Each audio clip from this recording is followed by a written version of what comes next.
नमस्कार मित्रांनो, Marathi news YouTube चॅनलमध्ये आपल्या सर्वांचं स्वागत आहे। सर्वप्रथम आपण यूट्यूब चॅनलवरती नवीन असाल तर चॅनलला सबस्क्राईब व बाजूच्या बेल आयकॉनला प्रेस करा। वेतन त्रुटी निवारण समितीच्या अनुषंगाने सुधारित वेतन श्रेणी लागू करण्यासंदर्भात ग्रामविकास विभागामार्फत दिनांक 13 ऑक्टोबर 2025 रोजी महत्त्वपूर्ण शासन निर्णय निर्गमित करण्यात आलेला आहे। या संदर्भातील सविस्तर शासन निर्णय या व्हिडिओच्या माध्यमातून पुढील प्रमाणे जाणून घेऊयात।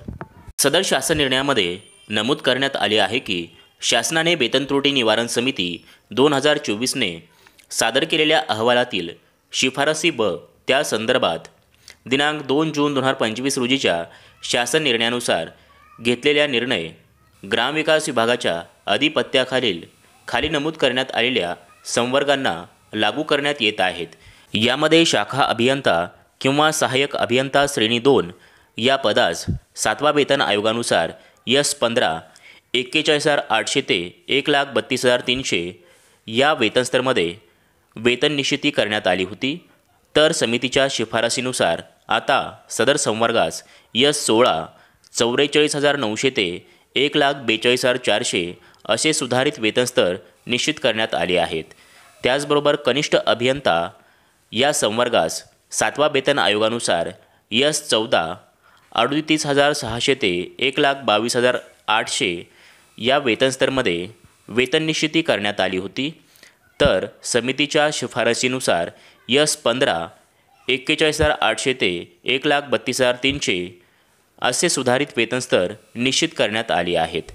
त्याचबरोबर सहाय्यक गट विकास अधिकारी गट ब या संवर्गास 7वा वेतन आयोगानुसार S15 41,800 ते 1,32,300 असे वेतन निश्चिती करण्यात आली होती। तर समितीच्या शिफारसीनुसार S16 44,900 ते 1,42,400 असे सुधारित वेतनस्तर निश्चित करण्यात आले आहेत।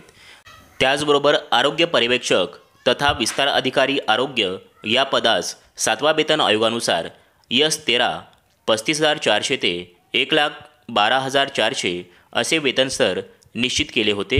आता समितीच्या शिफारसीनुसार S14 38,600 ते 1,22,800 असे सुधारित वेतनस्तर निश्चित करण्यात आले आहेत। तसेच आरोग्य सहाय्यक तथा आरोग्य निरीक्षक या पदास 7वा वेतन आयोगानुसार S9 26,400 ते 83,600 असे वेतनस्तर निश्चित केले होते। आता समितीच्या शिफारसीनुसार S10 29,200 ते 92,300 असे सुधारित वेतनस्तर निश्चित करण्यात आले आहेत। त्याचबरोबर सहाय्यकारी परिचारिका या पदास 7वा वेतन आयोगानुसार S8 25,500 ते 81,100 असे वेतनस्तर निश्चित केले होते। आता समितीच्या शिफारसीनुसार S9 26,400 ते 83,600 असे सुधारित वेतनस्तर निश्चित करण्यात आले आहेत। त्याचबरोबर आरोग्य सेवक या पदास 7वा वेतन आयोगानुसार S8 25,500 ते 81,100 असे वेतनस्तर निश्चित केले होते। आता समितीच्या शिफारसीनुसार S9 26,400 ते 83,600 असे सुधारित वेतनस्तर निश्चित करण्यात आलेले आहेत। याशिवाय जिल्हा परिषद पदवीधर शिक्षकांच्या संदर्भात ज्या प्रकरणी सहाय्यक शिक्षक यांचे वेतन दिनांक 1 जानेवारी 2016 रोजी S13 मध्ये आणि सहाय्यक शिक्षक पदावरून पदवीधर शिक्षक म्हणून नियुक्ती झालेल्या पदवीधर शिक्षकांचे वेतन S14 या वेतन श्रेणीत निश्चित करताना सहाय्यक शिक्षकांपेक्षा पदवीधर शिक्षकांचे दिनांक 1 जानेवारी 2016 रोजीचे मूळ वेतन कमी होत असल्यास, तसेच ज्या प्रकरणी सहाय्यक शिक्षक यांची दिनांक 1 जानेवारी 2016 नंतर पदवीधर शिक्षक म्हणून नियुक्ती झाल्यास दिनांक 1 जानेवारी 2016 पूर्वी पदवीधर शिक्षक म्हणून नियुक्त झालेल्या पदवीधर शिक्षकांपेक्षा S14 या वेतन श्रेणीत वेतन निश्चिती करताना जास्त वेतन निश्चिती होत असल्याचे निदर्शनास येत असल्यास अशा दोन्ही प्रकरणी वित्त विभागाच्या दिनांक 2 जून 2025 रोजीच्या शासन निर्णयातील जोडपत्रक क्रमांक 2 मधील अनुक्रमांक 31 येथील समितीने केलेली शिफारस लागू राहील असे नमूद करण्यात आले आहेत.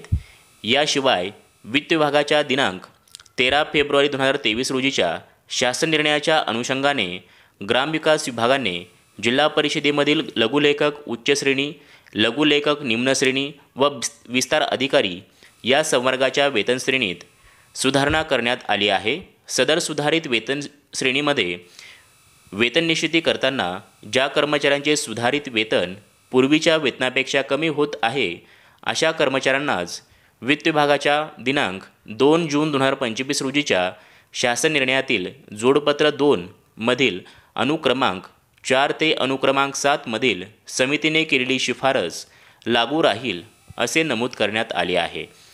या संदर्भातील हा सविस्तर शासन निर्णय डाउनलोड करण्याकरिता डिस्क्रिप्शन बॉक्समध्ये लिंक देण्यात आलेली आहे. त्यावर क्लिक करून हा सविस्तर शासन निर्णय डाउनलोड करू शकता. धन्यवाद.